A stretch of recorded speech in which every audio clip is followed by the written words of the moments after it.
estamos iniciando mais um Diálogo Empreendedor, hoje recebendo o advogado empreendedor também na sua área, o advogado Fernando Antônio Benevitti Ferrer.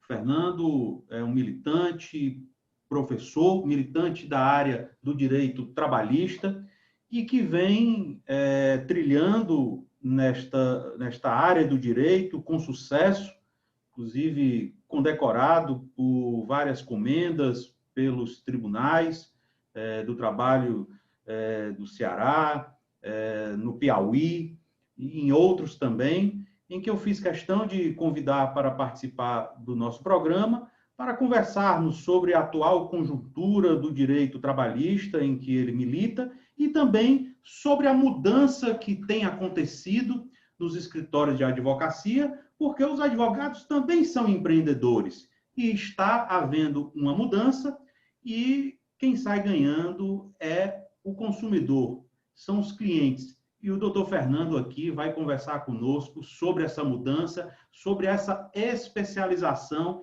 em que ele já vem adotando há um certo tempo e agora, mais do que nunca, tem comprovado que é o caminho para os escritórios de advocacia. Doutor Fernando, seja bem-vindo ao nosso programa Diálogo Empreendedor.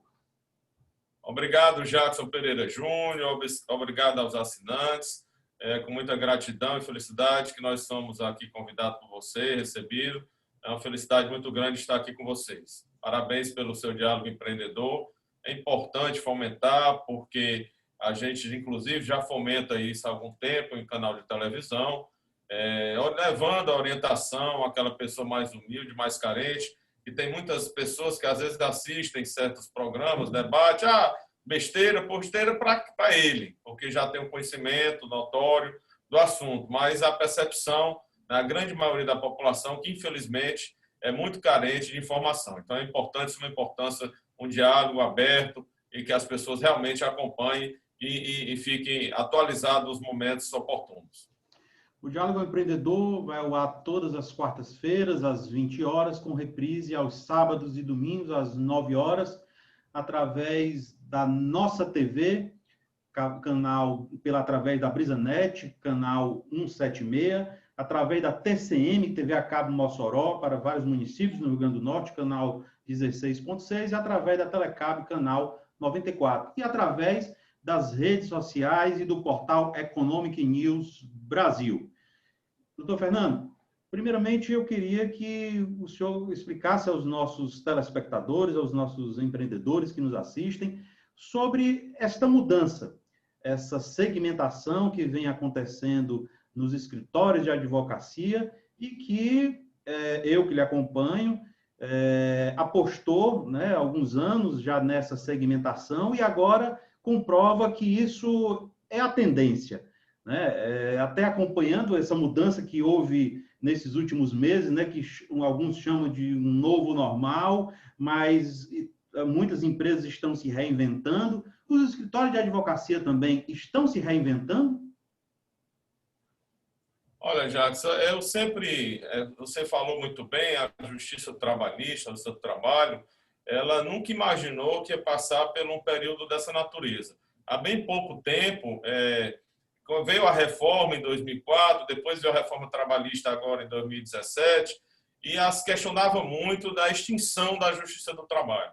E, pelo contrário, agora é a da justiça, já no nosso humilde entender, no nosso sentir, é uma das justiças mais importantes, que forma um ponto de equilíbrio entre o empregador e o empregado, porque, infelizmente, parte dos empregadores ainda teimam em descumprir o direito trabalhista. Então, com essa pandemia agora, houve um avanço, está ocorrendo um avanço muito forte de demandas, infelizmente, a grande maioria das pessoas sendo desempregadas, as empresas também passando por situações difíceis, né? Então, o direito do trabalho hoje é o direito que está mais em voga, que eu diria assim, na seara do direito, na justiça do país. E obviamente, desde o início da carreira, eu sempre digo, você vai operar o seu coração com o pediatra? Você vai fazer uma operação de mão com o cardiologista? Então, infelizmente, o segmento empreendedor, os advogados em início de carreira, ainda teimam, a grande maioria ainda teimam em apostar em tudo, em o que aparecer, pegar e ir fazendo, e não se especializa. E isso é uma coisa muito temporária. É um erro, é até concebível, porque início de carreira realmente é muito difícil, as pessoas saem da faculdade e vão advogar e ficam sem recursos financeiros, às vezes não tem quem os ajude, e realmente aquele vale tudo. Mas é importante hoje, está mais do que comprovado, que a especialização na área do direito, assim como é na medicina, todo mundo se especializa num segmento, na área do direito mais do que nunca está comprovado que é de suma importância a especialização. E agora, com tantos temas recorrentes, agora com essa pandemia, nós tivemos aí várias medidas provisórias, algumas já transformadas em lei, e que estão mudando diuturnamente. Você dorme com uma situação jurídica e acorda com outra, porque às vezes na aprovação online do Congresso Nacional, as coisas de manhã já estão diferentes. Então, como, por exemplo, uma medida provisória que o governo editou, que o Senado, de forma sorrateira, deixou precluir, passado o prazo de validade, e aí já muda, dá um retrocesso a toda aquela coisa que estava vigente. Então, não há como um advogado ser especialista em várias áreas, porque o direito é muito amplo. O direito é a única profissão do mundo, você fala de empreendedorismo do direito, e o direito é mais do que empreendedorismo, porque qualquer coisa no mundo só pode empreender se tiver o direito. A pedra do direito é vermelha, porque é a única profissão na Terra que todas as outras profissões pairam sobre ela. Você não faz nada na medicina, você não faz nada na agricultura, você não abre uma empresa, nada na sua vida não tem como ser feito sem parar sobre o direito. Se você não mora numa ilha de Robinson Crusoe, que está lá isolado, sozinho, se tem duas pessoas, ali está o direito. Então, o direito é mais do que o empreendedorismo. Você só pode empreender se tiver o direito. O que, além da questão da especialidade, que é uma coisa que a gente tem falado bastante, os escritórios full time, aqui no Ceará mesmo, aquele escritório grande que amplia de pega da causa da tampa da chaleira à bomba atômica, vieram há alguns anos muitos escritórios grandes aqui para o Ceará, e muitos deles, a grande maioria, já fecharam, já voltaram para os seus estados. Inclusive, de muitos escritórios, né? Se unindo. Ocorreram a fusão de escritórios locais, porque a gente tem a questão também local, as pessoas até brincam, cada estado tem uma CLT, Consolidação das Leis Trabalhistas. E é verdade, existe, eu advogo muito, não só em Recife, não só em Fortaleza, mas em Natal, Teresina, em Brasília também, e em São Paulo, inclusive, e o modus operandi é muito, muito diferente de um regional para o outro. Né? Não que a lei seja diferente, mas a aplicabilidade de alguns juízes é completamente diferente de um estado para o outro. Então, é importante a especialização. Esses escritórios que demandam grandes volumes de processo não têm um link direto com o cliente. Então, esses grandes escritórios ainda funcionam, claro, para grandes empresas multinacionais e que não existe aquele dono, proprietário, sócio, que está ali à frente da empresa, que são bancos, são multinacionais, esses full-time não funcionam. Mas na maioria das empresas, que o empresário está ali suando a sua camisa diariamente, ele necessita de um diálogo franco e aberto direto com o seu advogado. Então, quando é um escritório full-time, não há condição, porque não há condição do sócio do escritório atender a todos os clientes. Então, a tendência tem sido já há muito tempo a especialização, que são os escritórios boutique, aqui como o nosso, que é voltada exclusivamente para a seara trabalhista. Então, a gente tem essa especialidade, inclusive, a gente dá suporte a outros escritórios também, não só no estado do Ceará, mas, obviamente, correspondente, que existe em todos os cantos, quando você corresponde ao escritório de outros estados. Mas aqui no próprio Ceará, no próprio Regional 7, aqui do TRT 7, a gente também trabalha em forma de parceria com os outros escritórios que não têm a especialidade da área trabalhista. E que nos deixa muito honrado, porque esse ano, inclusive, tem sido feita uma procura muito grande de pessoas que aí é onde entra a responsabilidade, a coerência, a competência do advogado. Olha, isso aqui não é minha área, mas nós temos aqui um amigo nosso que trabalha exatamente, especificamente com essa área, e a gente faz em termos de parceria, que tem acontecido bastante. Essa conscientização é muito importante, tanto pelo lado do próprio do cliente em si, né? e também pelo lado do próprio profissional.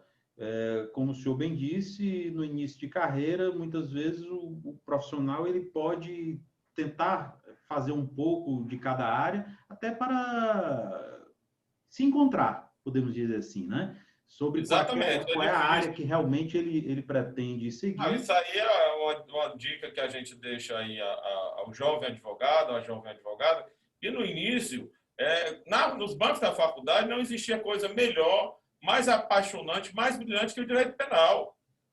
Para mim, em tese, o direito penal é a coisa mais linda do mundo, mas na prática, no início da nossa carreira, eu tive algumas experiências que eu tenho um compromisso com Deus de não atuar em nenhum segmento. Às vezes as pessoas ligam e acham que a gente até, graças a Deus, a gente é super bem avaliado aí no Google, mas tem uma crítica lá que a pessoa colocou porque eu sou seletivo, e é porque, obviamente, a hora a pessoa desespero, liga, quer como contrata, procura a gente, porque modesta à parte é um nome que está na praça, conhecido, aí acham que a gente atende todas as demandas. Aí, às vezes, a maioria dos casos são criminais e a gente não faz. Né? Então, faz porque a gente não é especialista. A gente, às vezes, procura, no início da carreira, eu quis procurar ajudar algumas pessoas, fiz foi atrapalhar. Então, você não deve fazer aquilo que você não é especialista. A especialidade na área do direito é tão importante como na área da medicina, né? Inclusive também na engenharia. Eu lembro quando eu ainda era muito jovem, criança ainda, só existiam no Ceará 2 engenheiros na época que poderiam construir edifícios acima de 17 andares, que foram fazer uma especialização lá na Inglaterra para poder ter esse diploma. Então, não é qualquer engenheiro que pode chegar e empreender um edifício de 30, 40 andares, tem que ter a especialização tanto do calculista como do engenheiro, é a coisa, a mesma forma do direito. E aí, no início da carreira, é muito difícil você apostar em qual a área que o segmento que você vai seguir. Você tem que realmente ponderando, vendo a situação. Em termos de tese, eu repito, nada como o direito penal é lindíssimo, mas eu não atendo, não faço nada do direito penal. Faço sim, quando é ligado aos nossos clientes fixos, às empresas que a gente advoga. E aí, na questão empresarial, quando nós temos o contrato, se tiver alguma coisa, porque às vezes, mesmo dentro do direito trabalhista, existem demandas que também são inerentes à criminalidade.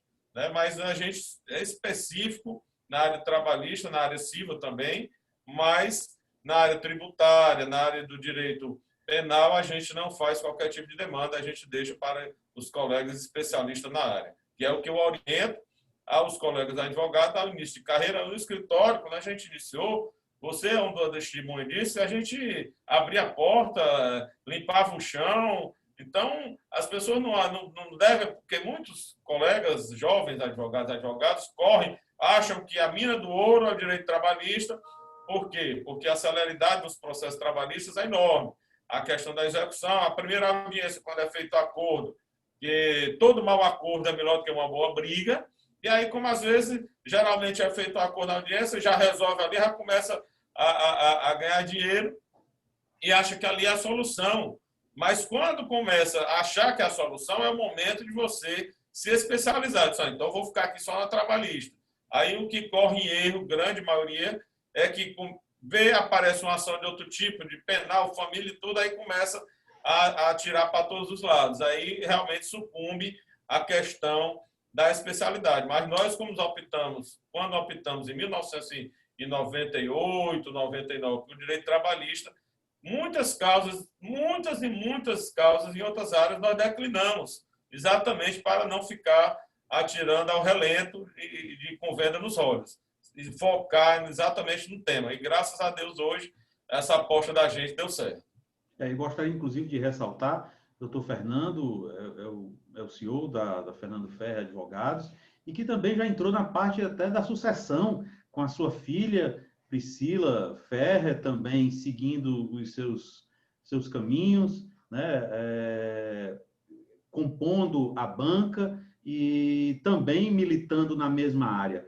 Doutor Fernando, com essa mudança que tem acontecido em todos os segmentos, né, econômicos, como tem se comportado o direito trabalhista em cima de tantas mudanças, de tantas opções que houveram durante as quarentenas para que as empresas pudessem optar. Muita insegurança jurídica? Sim, sem sombra de dúvida. Eu gostaria inicialmente, você falou a questão da Priscila, minha filha, mas veja bem, ela está terminando psicologia. Ela milita aqui na área pela manhã, e eu já disse a ela e digo a todos que já que o seu programa é voltado exatamente a isso, as pessoas ter uma sinalização, ter uma percepção de vários assuntos, várias causas, várias situações diferentes, exatamente para tentar ajudar aí a quem está nos assinantes que estão nos assistindo. Então, o importante é você ter amor por aquilo que você faz.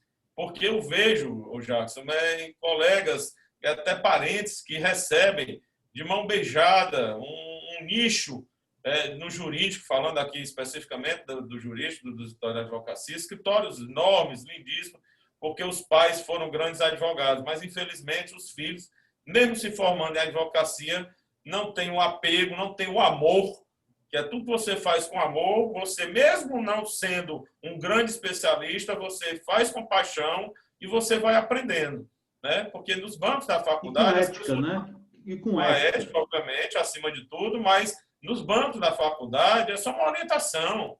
Lá se aprende uma orientação. O que você vai aprender mesmo é no seu dia a dia e que se você só vai aprender se você fizer com paixão. Então, eu tenho dito a ela que ela está muito apegada também, aqui na Priscila, mas está também muito apegada à questão da psicologia e, de repente, ela encontra outro nicho, que é com relação ao direito de saúde, que hoje é também as demandas são cada vez mais crescentes. Então, é importante quem vai empreender, não só na área do direito, mas em qualquer área, ter amor e paixão pelo que faz, que é o que nós fazemos aqui. Nós temos amor e paixão, a gente tem mais 5 advogados aqui no escritório, temos vários correspondentes em vários municípios do Ceará, temos correspondente em Recife, temos em Natal, temos em Teresina, temos em Brasília, mas quando não tem audiência, eu faço questão de fazer audiência, seja onde ela ocorrer. Pego o avião, tenho viajado muito, infelizmente a pandemia não temos tendo as audiências presenciais, mas eu viajo muito porque eu tenho um afinco, apreço e amor por participar de todas as audiências. Obviamente, muitas vezes não dá para a gente fazer todas, que tem dias que a gente tem 4, 5 audiências em vários pontos diferentes. Mas o que você falou com relação à pandemia, sim, tem gerado uma incerteza, uma insegurança muito grande, né? Por exemplo, a questão da redução e da suspensão do contrato de trabalho. Ontem o presidente já assinou um novo decreto, já prorrogando por mais 60 dias. Inicialmente eram 60 e 30, depois é que parou tanto a suspensão quanto a redução a 120 dias para todos. Muita gente já estava passando já dificuldades, que os prazos venceram, tiveram que recontratar pelo valor integral todos os empregados, tiveram que interromper a suspensão. Felizmente, o governo federal editou o decreto ontem, prorrogando por mais 60 dias, que é um dos planos emergenciais mais importantes do mundo em relação à pandemia. E se já que o número de desempregados é tão grande, se nós não tivéssemos tendo esse socorro aí de todas essas demandas, aí a situação do desemprego ainda estaria muito pior. Mas, realmente, é uma questão polêmica, até inclusive, por exemplo, o banco de horas, né, a MP caiu, o banco de horas que foi elaborado. Então, existem diversos entendimentos para um ponto só. Tem juiz que entende de uma forma, tem juiz que entende de outra, tem tribunais decidindo de uma maneira. Por exemplo, inclusive até dentro da reforma trabalhista, que ainda não está pacificada, apesar de já ter aí 2 anos já vigentes, por exemplo, a questão dos honorários sucumbenciais. A reforma trouxe a questão dos honorários sucumbenciais, que muita gente entende como uma barreira ao ingresso na justiça trabalhista, né? E tem, por exemplo, o Tribunal TRT 21, que é Natal, já está pacificado. A parte da demanda, da ação que você impetra, que não foi precedente, você paga honorários à outra parte, ao advogado da empresa. Recife também, agora o Ceará. Justiça comum, não é? Na justiça comum, agora o Ceará, né, já teve um entendimento diverso. Por uma ação de direito de constitucionalidade proposta da OAB, inclusive, teve um papel vexatório, vergonhoso nessa ação, mas o tribunal decidiu pela inconstitucionalidade, quando existe a questão da justiça gratuita, pela inconstitucionalidade da outra parte pagar os honorários sucumbenciais dentro do mesmo processo. Então, é inadmissível. Nós temos recorridos em todos os processos, porque é exatamente o ponto fundamental do Tribunal Superior do Trabalho, o TST, pacificar essas questões. Então, no TRT de Pernambuco, TRT 6, existe a condenação de sucumbência recíproca, mesmo no processo de gratuidade, quando a parte perde parte da demanda e recebe alguma parte da empresa. E em Natal também, no TRT 21, nós já recebemos vários honorários sucumbenciais recíprocos em Natal. E em Fortaleza, no estado do Ceará, o TRT 7, infelizmente o TRT deu pela inconstitucionalidade, mas é um ponto que o TST vai ter que unificar e isso faz gerar uma insegurança. É uma questão fundamental, a questão da segurança jurídica para qualquer empresa, para qualquer empreendedor, inclusive para a advocacia, porque com tantas mudanças que estão ocorrendo na pandemia, você, como eu disse, tem que acordar lendo para ir para uma reunião, porque durante a noite anterior já pode ter mudado tudo. Então, fica realmente, paira muitas dúvidas com relação às decisões. Então, Fernando, a grande pauta para os próximos meses, acho que anos, né, vai ser a geração de emprego, né? Recolocar os milhões de desempregados no mercado de trabalho, que já se via com uma grande dificuldade, depois do que aconteceu, a onda de demissões foi muito grande. O desenvolvimento da economia, a recolocação das pessoas no mercado de trabalho, isso deve ou pode passar por uma nova reforma trabalhista? Para que haja uma flexibilização maior, para que as empresas possam ter mais apetite de contratar? Eu acho que a reforma trabalhista foi tão criticada, né, inclusive por segmentos da justiça, por alguns desembargadores, ministros. Nós participamos de várias palestras, com todo respeito à máxima vênia, inclusive ficava abismado com alguns, obviamente, poucos colegas que, para o empresariado, defendia a reforma trabalhista. Quando entrava no plenário que estavam os trabalhadores, era contra a reforma. Eu tive sempre um posicionamento coerente e único, que fui sempre defensor da reforma trabalhista. Um dos poucos pontos da reforma que a gente foi contra foi a questão do trabalho da mulher grávida, da questão da salubridade, e isso aí o STF já resolveu, já considerou inconstitucional. Então era o único ponto que eu via que realmente que não deveria ter constado na reforma. O STF já sedimentou esse ponto. Mas no demais, a gente é favorável assim à reforma trabalhista, à flexibilização, mas eu acredito que da forma como já está posta, ela já tem facilitado bastante. Eu acho que agora o que é importante para as empresas, para a geração de emprego, é a redução da carga tributária, que está ainda muito exorbitante e que, além de ser exorbitante, é uma má aplicação desses recursos que é angariado pelo governo, né? Uma reforma que realmente reduza de forma radical esse leão não só da União, mas também dos estados e municípios, né? O estado do Ceará é uma coisa absurda, em que você pode comprar um carro em Teresina ou no Rio Grande do Norte, cidade vizinha, que você chega de carro com 5, 6 horas de estrada, com 5% a menos. Um carro que custa 100 mil reais aqui em Fortaleza vai custar 95 mil em Natal, em Teresina. Então, é realmente uma reforma tributária a nível nacional, da União, dos estados e do município, porque dentro da reforma trabalhista, eu acredito que já está bem posta, é uma justiça séria e é uma justiça que funciona bem. Há umas críticas com relação ao valor operacional da justiça pelo valor que ela apura, e esse cálculo está errado. O cálculo que nós fazemos é que a Justiça do Trabalho é o grande pacificador, é o grande fiscalizador e coibidor de todas irregularidades que possam vir ser impetradas contra a parte mais fraca, que é o trabalhador. Inclusive, nós tivemos uma decisão essa semana uma decisão bastante polêmica, noticiada em sites nacionais, no Migalhas, no Focus, aqui no estado de Ceará, em vários pontos, e algumas pessoas, empreendedores, falaram que era um retrocesso, que é a questão dessas empresas que trabalham vendendo produtos, que a pessoa pega o produto e é patrão de si mesmo.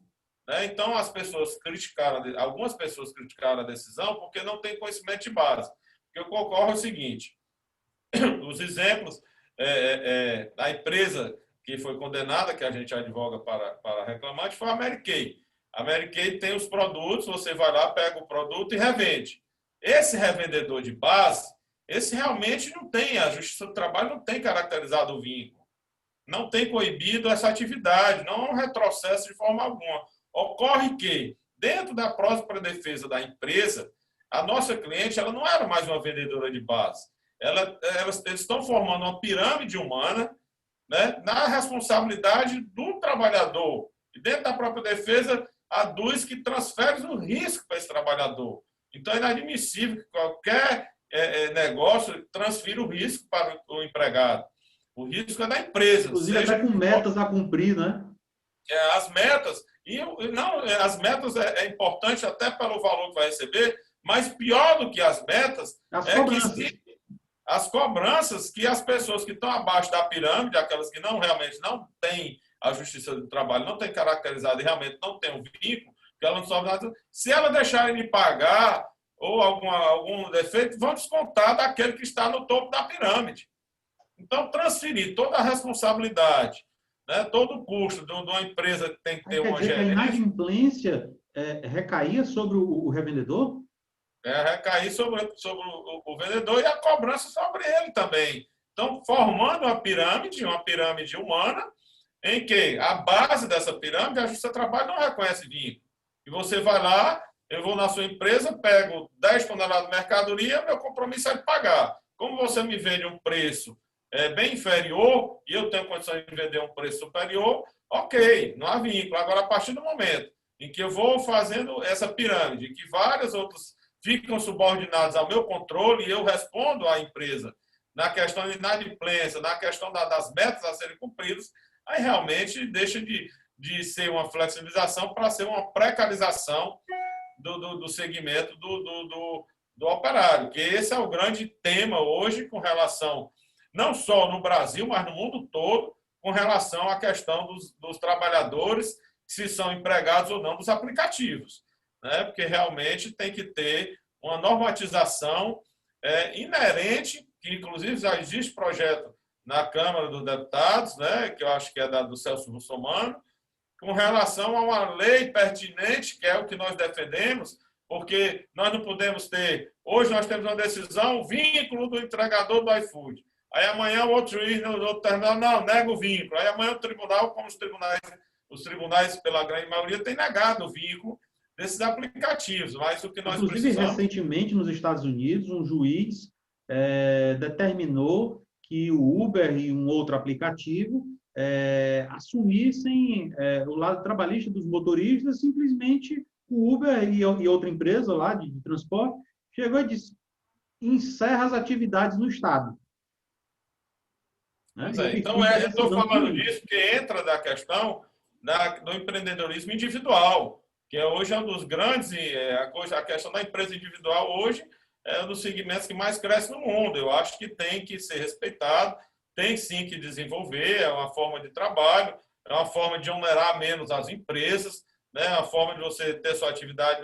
Agora, precisamos de uma legislação específica, porque, infelizmente, nossos deputados, grande maioria dos deputados e senadores não trabalham. Né? A legislação que já deveria existir há 10 anos, pelo menos 5 anos. O mundo é mutante, o tempo muda. Né? As novidades vêm e você tem que... Mas hoje no Brasil, quem faz a legislação é o STF. O Congresso não faz mais legislação. Fica tudo à mão do STF. Aí o Congresso não trabalha, então o STF está toda hora decidindo por eles. Então, infelizmente, causa essa insegurança. No nosso humilde sentir, há que ter um projeto de lei já votado e aprovado pelo Congresso Nacional, primeiro, pela competência, que na emenda 45, desde 2004, que antes de 2004 só era competência de trabalho quando era relação de emprego. Quando tudo que era relacionado ao trabalho, que não tinha vínculo, era da justiça comum. Então, de 2004 para cá, tudo que é relacionado ao trabalho é competência da justiça do trabalho.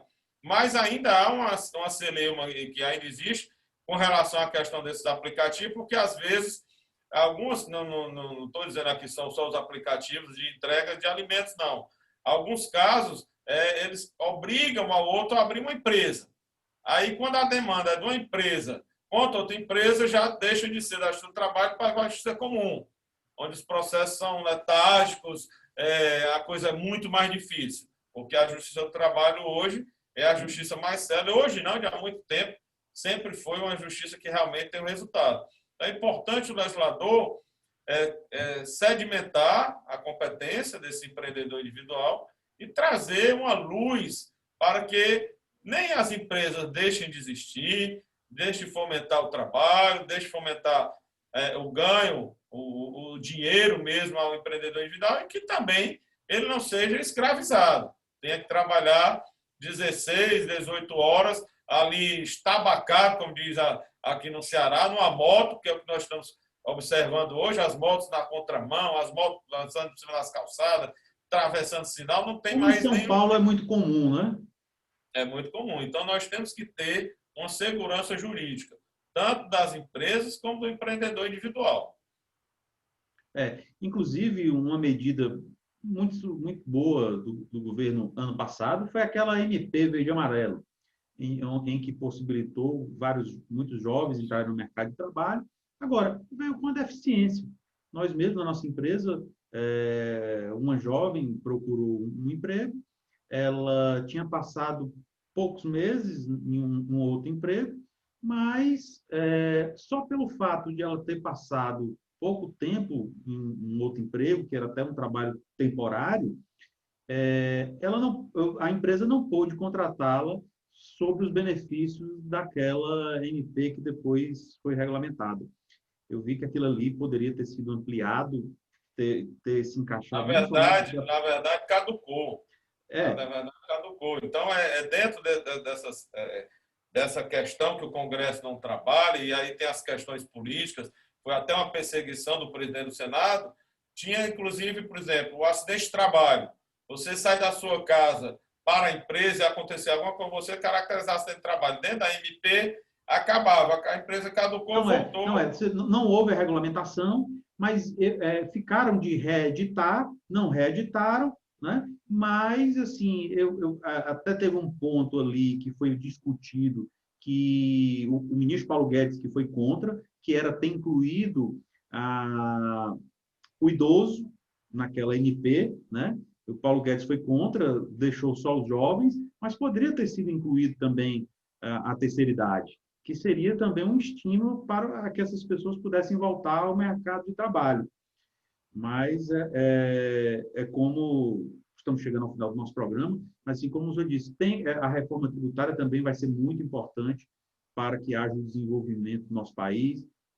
Agora, a reforma tributária é muito importante para o nosso país, não somente como uma forma de otimizar a arrecadação, mas que houvesse uma reforma tributária para reduzir custos. Como o senhor bem colocou, também é inadmissível uma carga tributária no nível que se está, é inadmissível você abastecer o seu carro sobre cada litro de combustível que você colocar, você pagar 40% de imposto, em alguns estados, como é Minas Gerais, você pagar até 50%, quer dizer, você bota R$100, 50% foi de imposto. Como é na telefonia ainda, o ICMS muito elevado, então tudo isso aí eu não estou vendo mudar, eu só estou vendo a forma de otimizar a arrecadação. Eu acho que o mais importante do Brasil hoje, inclusive, não existe uma seriedade por conta do Congresso. Haja vista aí, por exemplo, que o Senado Federal derrubou o veto do presidente para o aumento do salário dos servidores públicos e, felizmente, a Câmara, o Rodrigo Maia, nesse aspecto, teve uma decisão lúcida e eficiente em que alguns deputados do Ceará, lamentavelmente, deputados aí que se uma chacota essa votação no Senado, para mim. Infelizmente, todo o povo brasileiro sofrendo. E aí, dentro de uma pandemia dessa, quem tem seu contra-cheque aí abastado no final do mês não está preocupado. E ainda ter aumento dentro de uma situação dessa, então, realmente, graças a Deus. Agora, dentro da seara trabalhista, a gente está muito cauteloso, muito preocupado, as demissões são muitas, a procura, a demanda aumentou, mas ainda não aumentou significativamente. Acredito eu que ainda vai aumentar muito até o final desse ano. E eu espero que realmente a economia brasileira possa crescer nesses últimos meses, a partir de outubro, novembro, dezembro, porque senão, quando nós chegarmos em janeiro, fevereiro, quando o seguro-desemprego estiver acabando as 5 parcelas, quando acabar mais esses 60 dias da suspensão, o que ocorre é que, pelo período em que os empregados receberam a suspensão, 120 dias, agora com mais 60 dias, são 180 dias. O empregador vai ter que ter dar a estabilidade a esse empregado. Se o empregado recebeu 180 dias ou de redução ou de suspensão de jornada, o empregado não poderá ser demitido nos próximos 180 dias. E o que, infelizmente, com muita dor no coração, é o que nós estamos observando, é que se a economia não reagir realmente como uma avalanche crescente, nós vamos ter, a partir de janeiro e fevereiro, um número muito maior de desempregados, inclusive a empresa demitindo aqueles que têm estabilidade de 180 dias sem sequer pagar a rescisão, porque as empresas não vão ter dinheiro para pagar a rescisão, não vão ter dinheiro para manter os empregados, e se a economia não reagir nesse final de ano, que eu acredito que reaja, né, eu espero que reaja o suficiente para evitar essa catástrofe, porque senão os meses de janeiro e fevereiro do próximo ano serão muito mais sombrios do que esses meses que nós passamos por esses últimos dias. Bom, lembrando, se você ainda não fez sua inscrição no nosso canal YouTube, inscreva-se. E o Diálogo Empreendedor tem o apoio do Sebrae. Você, micro e pequeno empreendedor, na sua cidade, nesse momento de retomada, de reorganização do seu negócio, procure o Sebrae. O Sebrae você pode ter a orientação necessária, consultoria, cursos. Sebrae, o apoiador das micro e pequenas empresas. E o Diálogo Empreendedor, lembrando, vai ao ar todas as quartas-feiras, às 20 horas, através dos portais e redes do Economic News Brasil e também através da nossa TV, através da Brisanet, canal 176, TCM, TV a cabo Mossoró, canal 16.6 e através da Telecab, canal 94. Então, nosso programa vai ao ar para 4 estados e também via web. Doutor Fernando, estamos chegando ao final do nosso programa e deixo consigo as considerações finais. Olha, o seu patrocinador é de suma importância. O Sebrae, as pessoas que nos assistirem, o Brasil teve quase 20 anos de um governo que se dizia do trabalhador, com juros nunca vistos na história do Brasil nem na história mundial. E hoje, num governo altamente progressista, nós temos os juros reduzidos e os juros cada vez vão cair mais.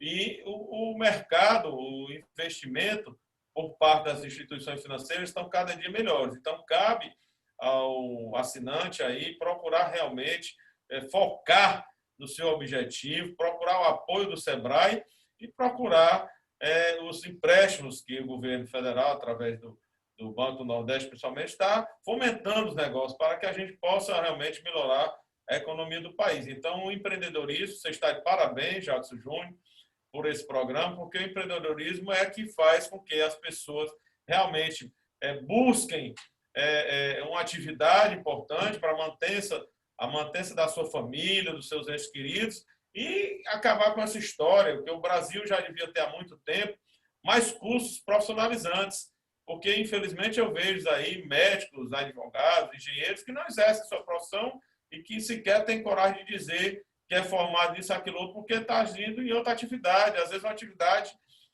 muito simplória, que poderia ser melhor se, ao invés de ter feito uma faculdade, tivesse feito um curso de especialização. Então, é importante você que está nos assistindo procurar o Sebrae e fazer um projeto que eu tenho certeza que o Sebrae hoje tem um dos trabalhos mais importantes para o empreendedorismo no país. Então, deixar o nosso abraço, nossa palavra de agradecimento, o nosso contato aí, quem estiver nos assistindo, tiver alguma dúvida, o nosso DDD é 85, o WhatsApp é o 999-810018 ou no nosso site fernandoferrer.adv.br. Muito obrigado e até o nosso próximo programa.